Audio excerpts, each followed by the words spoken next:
Hello, Pryon Lake students. This is Miss Severia. I teach first grade at Pryon Lake, and I would like to read the story Frog on the Log. As you see, I have a crocodile costume, and there is a reason for that because you're going to see a character that is a crocodile. So here we go.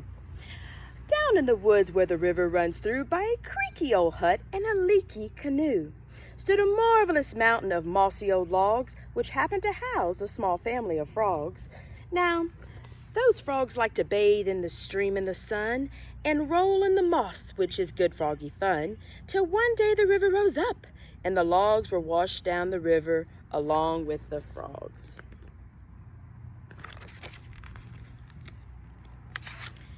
Now, frogs are good swimmers, I'm happy to say, so safely they watched their homes drifting away as they sat in a row on the bank, except one who drifted along on his log in the sun.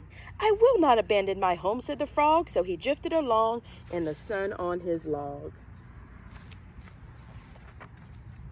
An hour passed by when the frog saw a dog as he drifted along in the sun on his log. It stood on the bank quietly having a drink in the shade of a tree, and it made the frog think. Kind dog, I appear to need some assistance. I have drifted downstream a considerable distance. By the bank, by the hut, for that place I so yearn, to my friends and my family I'll gladly return.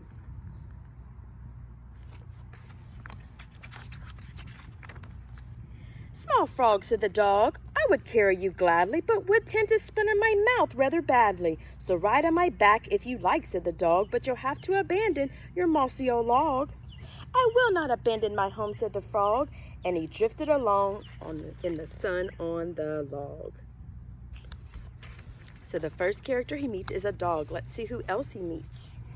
Another hour passed by as he drifted along, alone on his log in the heat of the sun, and he happened to spy in a nearby bog the snout and two eyes of a mud-loving hog.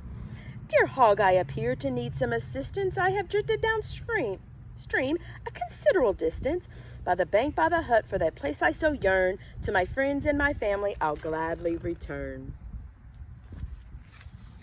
So next character is a hog. Let's see.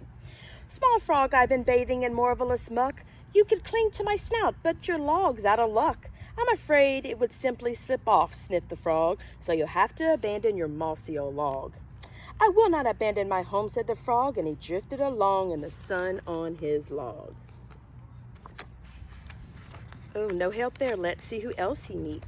The sun was now sizzling high in the sky, and it beat down upon the frog drifting by. Laid out on his log as the river's end loomed, a sharp jagged rocks, and a certain frog doomed.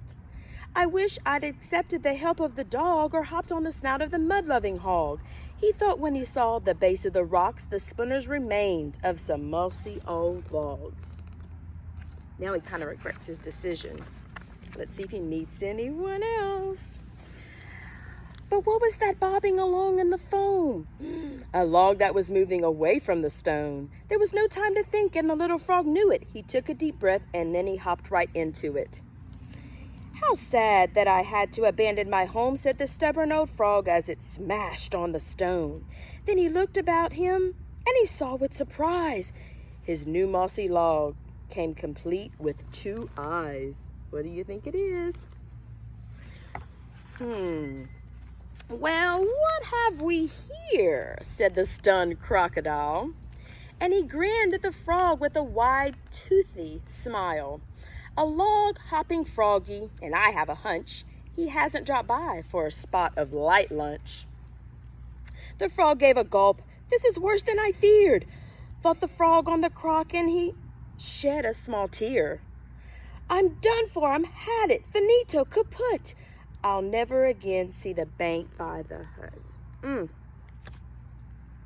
Let's see, will the crocodile eat the frog? We'll find out. Now, said the croc, stop crying this instant. I too have been swept a considerable distance from way past the hut in the leaky canoe. I'm heading on back now. Are you coming too? So upstream they traveled, the croc and the frog, and they waved as they passed by the mud-loving hog and the dog on the bark in the shade of the tree to arrive at the place where the logs used to be. Let's see if they find their way home. Thank you so kindly for taking me home, said the frog on the crock, now no longer alone. As he hopped from the bank of the crock to the bank, the crowd waved goodbye. Then his crocky heart sank. Nice frog, I appear to need some assistance. You see, I lead a rather lonely existence.